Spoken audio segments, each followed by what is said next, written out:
Very good morning to all of you. I hope कि आपकी study है वो अच्छी से चल रही होगी और आप जैसा आपके इंस्ट्रक्शंस दिए जा रहे हैं उसे पढ़ रहे होंगे।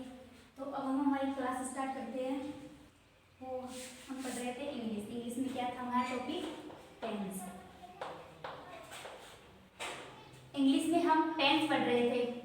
टेंस में हमने प्रेजेंट, इंडेफिनेट और प्रेजेंट कॉन्टिन्यूस ये दोनों हमने कंप्लीट कर लिए हमारे।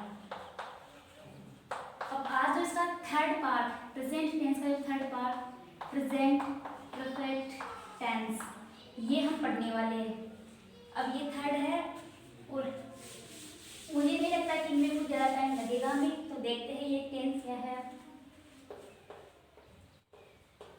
Present perfect tense.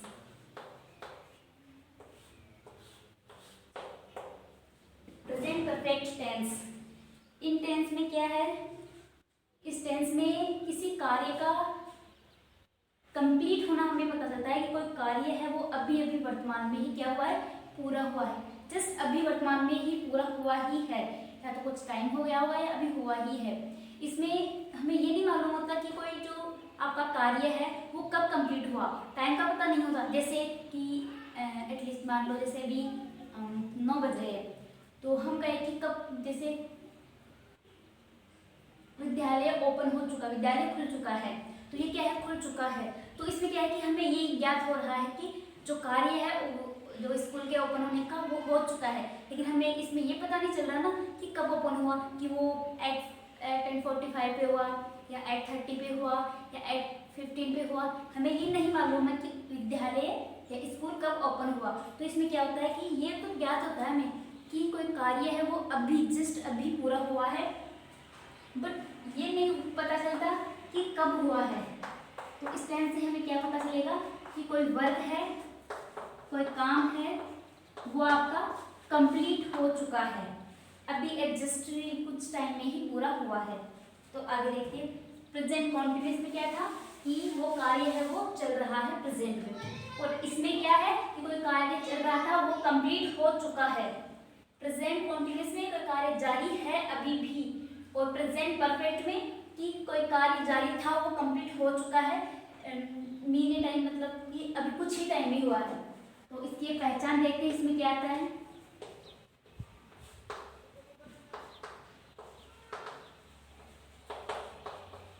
हिंदी वाक्यों के अंत में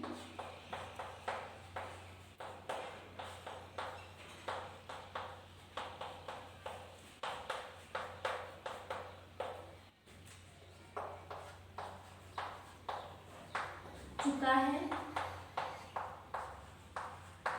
चुकी है, चुके हैं, चुका हूं, ये वर्ड आते हैं। और दूसरा आपका जैसे आ है,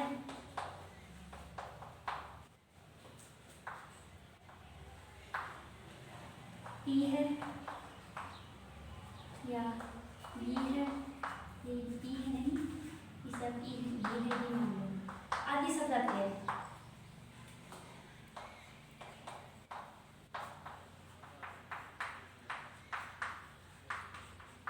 इसकी पहचान क्या हुई कि जो आपके हिंदी सेंटेंस है उनमें तो क्या आएगा? चुका है। हिंदी वाक्य में लास्ट में जो लास्ट एंडिंग होती है आपके सेंटेंस की, वहाँ चुका है, चुकी है, चुके हैं और चुका हो, या आ है, ये है, ई है वगैरह जो आपके वर्ड आते हैं ना, उनसे हमें पता चलेगा कि ये सेंटेंस कैसा है? प्रेजेंट परफेक्ट सेंटेंस है। जैसे मैं आपको कहूँ राम जयपुर जा चुका है, तो इसमें क्या हो गया? राम के जयपुर जाने का कार्य क्या हो गया? कंप्लीट हो गया, कि वो जयपुर जा चुका है। या जैसे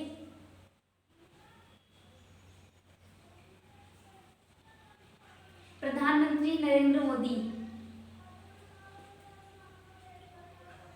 जयपुर आए हैं, जयपुर का दौरा करने आए हैं। तो क्या है कि जो प्रधानमंत्री के जो आने का कार्य है जयपुर, वो दौरे करने के लिए आने का जो कार्य है वो क्या है? कंप्लीट हो चुका है। तो इसमें तो आपका आ गया ये है, और इसमें उसमें पहले में चुका है कि राम जयपुर जा चुका है। ये वर्ड आते हैं किसमें? प्रेजेंट परफेक्ट टेंस में। अब हम इंग्लिश में देखते हैं इसमें क्या आता है। जो आपकी हेल्पिंग वर्ब है वो तो हेल्पिंग वर्ब है, इसमें एक हैज है और एक हैव है। इसमें भी दो हेल्पिंग वर्ब है, तो आपको पता करना है कि कौन सी कब लगेगी, किस सब्जेक्ट के साथ, सिंगुलर या प्लूरल के रूप में किसका प्रयोग किया जाएगा। तो हैज का प्रयोग विद सिंगुलर सब्जेक्ट। अब सिंगुलर में आप क्या करते हैं? ही, सी, इट और कोई भी सिंगुलर सब्जेक्ट आपका, नेम वगैरह कुछ भी। और जो आपका हैव है इसका प्रयोग होता है आपके with plural subject. Plural subject में आप क्या देंगे? I, we, you, they and कोई भी आपका प्लूरल सब्जेक्ट। तो ये तो आपका इंट्रोडक्शन था कि हिंदी में हमें कैसे पहचानना कि कोई जो टेंस है वो प्रेजेंट परफेक्ट है, और इंग्लिश में कैसे पहचानना है। अगर किसी सेंटेंस में हेज और हैव इन दोनों में से कोई भी आ जाता है तो ये हेज का प्रयोग सिंगुलर सब्जेक्ट के साथ और हैव का प्रयोग प्लूरल सब्जेक्ट के साथ। अब आपकी आती है हेल्पिंग वर्ब का, जैसे मेन वर्ब। इसमें मेन वर्ब क्या लगाई जाएगी? प्रेजेंट इंडेफिनिट में हमने देखा था वर्ब की फर्स्ट फॉर्म या वर्ब की फर्स्ट फॉर्म के साथ एस या ईएस। प्रेजेंट कॉन्टिन्यूअस में हमने देखा था जो आपकी वर्ब है उसमें आईएनजी फॉर्म, वर्ब की फर्स्ट फॉर्म के साथ आईएनजी फॉर्म। अब आती है आपकी प्रेजेंट परफेक्ट टेंस। इसमें आप क्या करती है? वर्ब की थर्ड फॉर्म। कौन सी फॉर्म? आपके वर्ब की थर्ड फॉर्म आ जाती है प्रेजेंट परफेक्ट टेंस में। तो आपको यहाँ तक समझ में आ चुका होगा। इनमें कुछ नहीं है टेंसेस में, आपको बस हेल्पिंग वर्ब मेन वर्ब का ध्यान रखना है, क्योंकि फॉर्मूलाज तो कैसे बनते हैं, उन्हीं को बस हेल्पिंग वर्ब और मेन वर्ब चेंज कर दी जाती है। बस आपके जो थोड़ा डिफरेंट रहता है स्ट्रक्चर, वो present perfect continuous, sorry perfect continuous tense है, उसका थोड़ा स्ट्रक्चर चेंज रहता है। तो आगे देखते हैं क्या होता है इसमें। ये आपको बिल्कुल ध्यान रखना है हेल्पिंग वर्ब, मेन वर्ब वगैरह, क्योंकि जब आप जो correct form of the verb वाले सेंटेंसेस को फिल करोगे तब आपको इनका पता होना चाहिए। आप ये तो जान पाओगे कि ये टेंस कौन सा है या कौन से टेंस की हेल्पिंग वर्ब आएगी और मेन वर्ब आएगी, लेकिन जब तक आपको ये पता नहीं होगा कि इसमें कौन सी हेल्पिंग वर्ब यूज की जाती है, कौन सी मेन वर्ब यूज की जाती है और किसके साथ क्या यूज किया जाएगा, तब तक आप उसे जानकर भी उस सेंटेंस से आप अनजान बने रहोगे। आपका जो क्वेश्चन है उसका आंसर आप गलत कर बैठोगे। तो अब देखते हैं इनका स्ट्रक्चर। हम पढ़ेंगे फर्स्ट अफर्मेटिव सेंटेंस।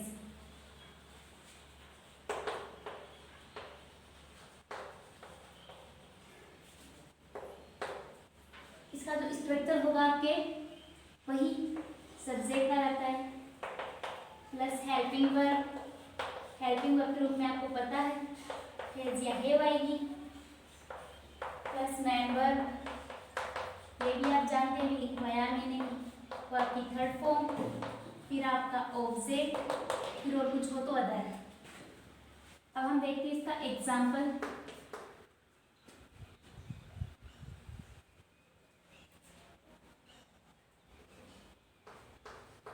रीना भोजन पका चुकी है।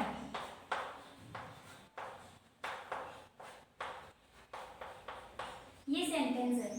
अब स्ट्रक्चर देखना है, सेंटेंस को पहचानना है कि कौन सा है, फिर सब्जेक्ट लाना है, उसके बाद हेल्पिंग वर्ब लगानी है। हेल्पिंग वर्ब आपके अकॉर्डिंग टू सब्जेक्ट लगेगी, उसके बाद आपको मेन वर्ब लगानी है, और अगर कोई चीज हो तो वो।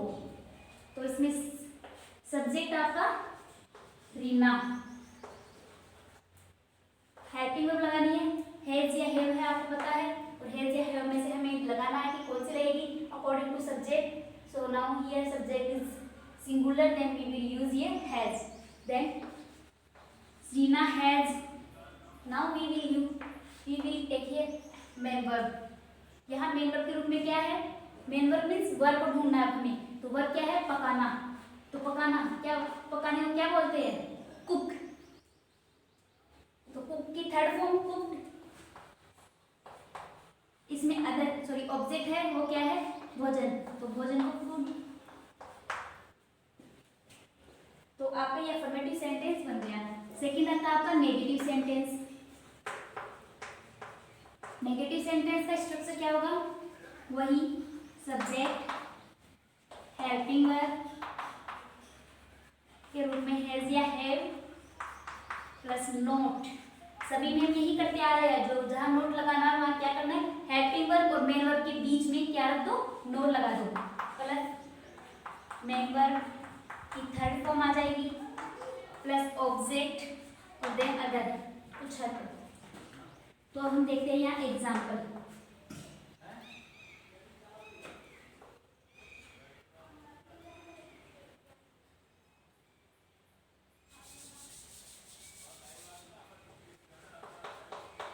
आरजू गाना नहीं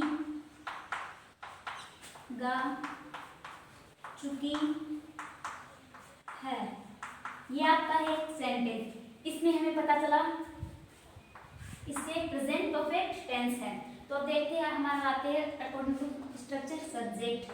सब्जेक्ट कौन हो गई इसमें, आरजू, ठीक है।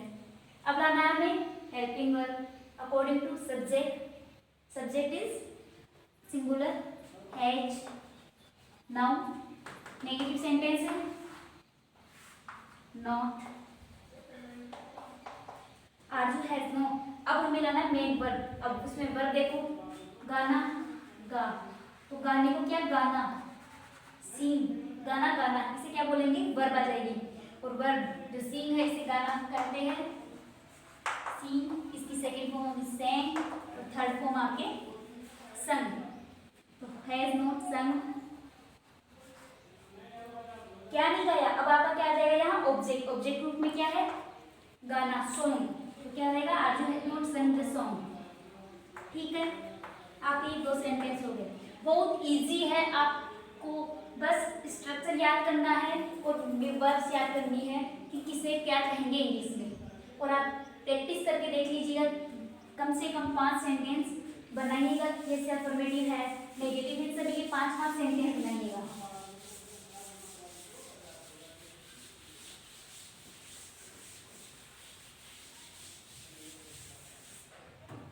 अब है हमारा थर्ड सेंटेंस, इंटरोगेटिव सेंटेंस।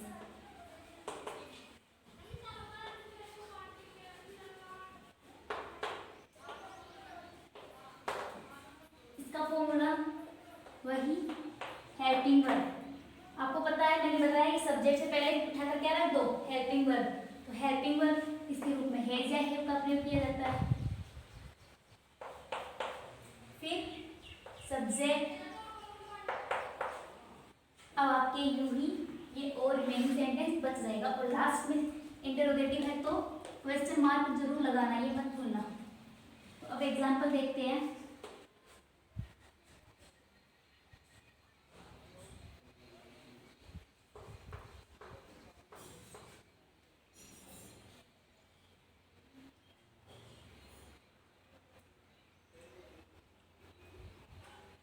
क्या माली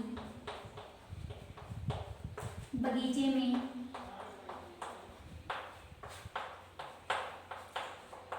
पौधे लगा चुका है।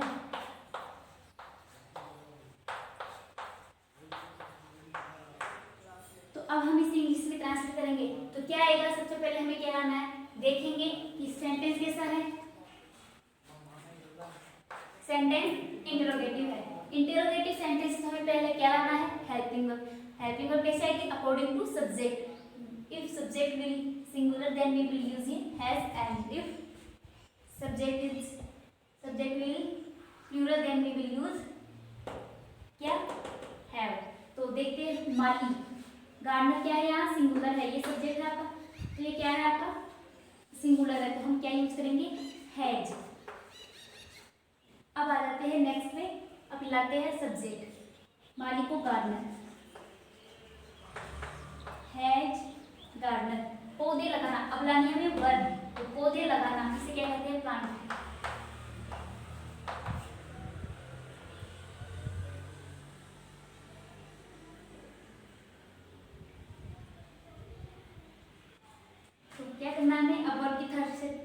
बनानी है तो प्लांट की प्लांटेड, क्या planted.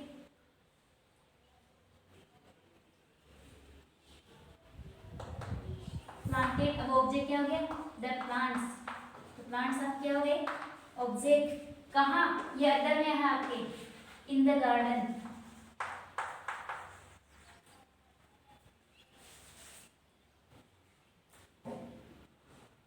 In the garden. Has gardener planted the plants in the garden, तो ये क्या हो गया आपका इंटरोगेटिव सेंटेंस हो गया। इस सेंटेंस को अब जैसे आप इंटरोगेटिव नेगेटिव सेंटेंस बनाते हैं तो क्या करना होता है, इसमें जो सब्जेक्ट है और मेन वर्ब है इनके बीच में क्या लगा दिया जाएगा, नो। तो ये क्या हो जाएगा आपका इंटरोगेटिव नेगेटिव सेंटेंस हो जाएगा। ये वाला फिर बाद में क्या बन जाएगा आपके इंटरोगेटिव नेगेटिव। बस इसमें क्या आ गया इंटरोगेटिव वाले सेंटेंस में, नो। तो वैसे क्या मान ली बगीचे में पौधे नहीं, यहाँ हम नहीं लगा देंगे, तो ये कैसे सेंटेंस बन जाएगा इंटरोगेटिव नेगेटिव। और इसमें क्या करना है, हैज गार्डनर नॉट प्लांटेड, यहाँ हमें नोट लगा देना है, तो ये क्या बन जाएगा इंटरोगेटिव नेगेटिव सेंटेंस। इंटरोगेटिव और इंटरोगेटिव नेगेटिव सेंटेंस में जस्ट इतना ही फर्क है कि नोट का, कि इंटरोगेटिव नेगेटिव से कोई सेंटेंस प्रश्नवाचक नकारात्मक बन जाता है, तो देखो हमने क्या लगाया, केवल और केवल नोट लगाया हमने, यहाँ नहीं लगाया सेंटेंस को नेगेटिव बनाने के लिए। सेंटेंस को नेगेटिव बनाने के लिए यहाँ हमने नोट लगाया, तो ये आपका इंटरोगेटिव नेगेटिव सेंटेंस भी कंप्लीट हो चुका है। अब आप क्या करते हैं, WH वर्ड से जो इंटरोगेटिव सेंटेंस बनते हैं उन पर कैसे बनते हैं कि कोई भी सेंटेंस में WH वर्ड, आप एक चीज यहाँ आपके माइंड में आ रहा होगा कि ये भी तो एक तरह का प्रश्नवाचक ही क्या है, प्रश्नवाचक ही मार्क है, तो फिर यहाँ हमने व्हाट यूज क्यों नहीं किया। इसका एक ही आंसर है कि अगर सेंटेंस में स्टार्टिंग में प्रश्नवाचक वाक्य आ गए, क्या स्टार्टिंग में प्रश्नवाचक वाक्य आपके क्या आ गया, तब तो हम हेल्पिंग वर्ब से यूज करेंगे। लेकिन अगर कोई प्रश्नवाचक जो शब्द है वो सेंटेंस में कहाँ आता है, बीच में, मिड ऑफ द सेंटेंस। देखते हैं मिड ऑफ द सेंटेंस कैसे, जैसे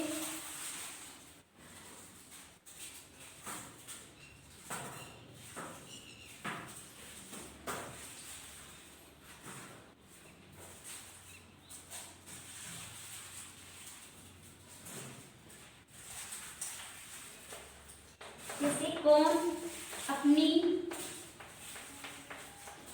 पुस्तक नहीं लाया है, ये आपका सेंटेंस है, ठीक है। अब देखो इसमें तो कौन आ गया, मान लो स्टार्टिंग में ही है, तो आपको हु वाले में भी थोड़ी प्रॉब्लम हो रही होगी, क्योंकि हु हमने क्या किया था, मैंने आपको डू या डज लगाना बताया था कि डू या डज हु के साथ नहीं आएंगे, हु के साथ डायरेक्ट क्या आएगा आपका सब्जेक्ट। बट ध्यान रखना वो मैंने केवल डू और डज के लिए ही कहा था आपको, इसी केस में हु के साथ इनका प्रयोग नहीं आएगा। और जो अदर केसेस आपके उनमें हु के साथ हेल्पिंग वर्ब का प्रयोग होगा, जैसे कौन को WH वर्ड से, ये आपको पता है कि सेंटेंस कैसा है, इंटरोगेटिव है। जब सेंटेंस इंटरोगेटिव होता है तो हमें क्या करना होता है, WH वर्ड वाला हो तो हेल्पिंग वर्ब से पहले क्या लगाना होता है, हमें लगाना होता है WH वर्ड हेल्पिंग वर्ब से पहले। तो कौन को, हु, अब लानी है हमें हेल्पिंग वर्ब। तो अब ये कंफ्यूज में मत रहना, कंफ्यूजन दूर कर लेना कि प्रेजेंट इंडेफिनिट का जो टेंस है उसका इंटरोगेटिव सेंटेंस है, उसके अंदर जो हु वाला सेंटेंस है आपके इंटरोगेटिव का, उसके साथ डू या डज नहीं आएगा। अदर केसेस में आपके हु के साथ हेल्पिंग वर्ब आएगी। Okay, remember it. तो ये क्या है, हु आ गया, हु के बाद में सब्जेक्ट लाना है हमें, सॉरी हेल्पिंग वर्ब लानी है, helping verb according to subject, लेकिन यहाँ कौन नहीं लाया है, तो इसलिए पता चल रहा है कि सेंटेंस कैसा है, सॉरी सब्जेक्ट कैसा है, सिंगुलर। अगर यहाँ आता लाए है तब तो हमें क्या पता चलता कि कैसा है, प्लूरल है, तो हम यहाँ लाएंगे हैज, हैज के बाद नॉट, सब्जेक्ट हो गया आपका हु। वैसे ही अगर यहाँ देखा जाए सब्जेक्ट ही हुई, and who has not brought, BROUGHT, brought his book या her book, या ऑन कर दे तो और भी ठीक रहेगा, अपनी बुक, ऑन बुक।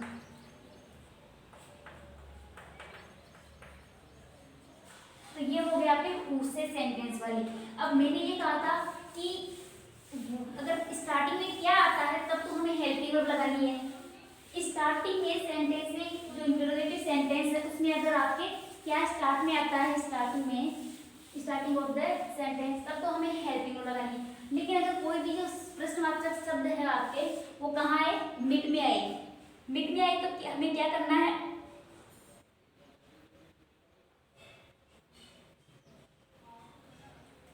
मिड में आए तब हमें क्या करना है, तब हमें डब्ल्यूएच वर्ड का चुना है। जैसे